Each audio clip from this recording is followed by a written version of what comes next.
আসসালামু আলাইকুম ওয়া ৰাহমাতুল্লাহি ওয়া বাৰাকাতুহ। আছামিজ দিনী তাবলিগ নামৰ এই চেনেলটোলৈ আপোনালোকক সকলোকে স্বাগতম জনাইছোঁ। আজি এই ভিডিঅ'টোৰ জৰিয়তে আলোচনা কৰিম তাহাৰত অৰ্থাৎ পবিত্ৰতাৰ বিষয়ে।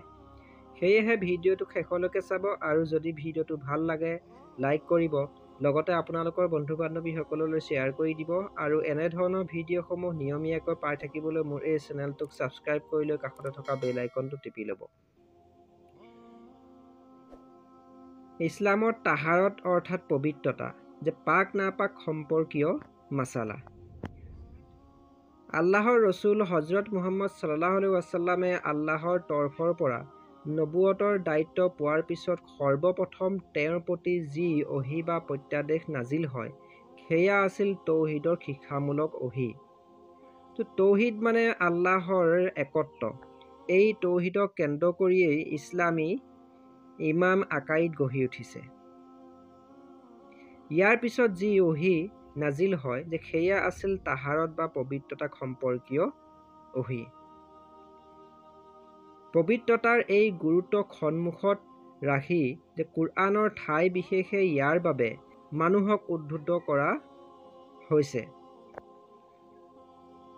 আল্লাহ তাআলাই কুৰআন শ্বৰীফত কৈছে, যিসকলে পাক চাফ আৰু পৰিষ্কাৰ পৰিচ্ছন্ন হৈ থাকে আল্লাহ তাআলাই সিহঁতক ভাল পায়।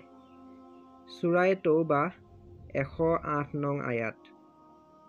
ইয়াৰ পিছত আল্লাহ তাআলাই কৈছে, নিশ্চয় আল্লাহ তাআলাই বাৰে বাৰে তৌবাকাৰীক ভাল পায় আৰু সেই সকলকো যিসকলে পাক চাফ আৰু পৰিষ্কাৰ পৰিচ্ছন্ন হৈ থাকে। সূৰা বাকাৰা 222 নং আয়াত। শৰীৰ আৰু পোছাক পৰিচ্ছদৰ মলিনতা দূৰ কৰাৰ কাৰণে পানী আৰু পাক মাটি ব্যৱহাৰ কৰিবলৈ আৰু মন মস্তিষ্কৰ মলিনতা অৰ্থাৎ পাপ দূৰ কৰিবলৈ তৌবা আস্তাগফিৰ কৰিবলৈ ইছলামী শৰীয়তে নিৰ্দেশ দিছে। পাক নাপাকৰ মানদণ্ড হ'ল পবিত্ৰ কুৰআন আৰু হদিছ। পাক পবিত্ৰ হোৱা আৰু নাপাকি দূৰ কৰাৰ পদ্ধতি ইছলামী শৰীয়তত দিয়া আছে। মুছলমানসকলে একমাত্ৰ শৰীয়ত নিৰ্ধাৰিত নিয়ম অনুসৰিহে পাক চাফ হ'ব আৰু নাপাকি দূৰ কৰিব লাগিব।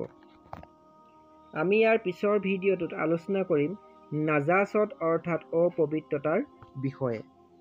যদি ভিডিঅ'টো চাই ভাল পালে লাইক কৰিব, লগতে আপোনালোকৰ বন্ধু বান্ধৱীসকললৈ শ্বেয়াৰ কৰি দিব আৰু এনেধৰণৰ ভিডিঅ'সমূহ নিয়মীয়াকৈ পাই থাকিবলৈ মোৰ এই চেনেলটোক ছাবস্ক্ৰাইব কৰি লৈ কাষতে থকা বেল আইকনটো টিপি ল'ব।